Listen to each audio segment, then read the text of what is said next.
wedi gorffen, so ni'n mynd i blow dryo coeden Nadolig i creu syllu, a wedyn ni'n mynd i dangos chi.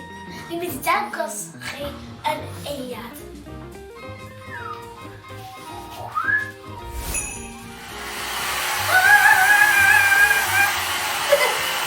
Ni'n mynd i gludo hyn i'r cefn o y cerdyn.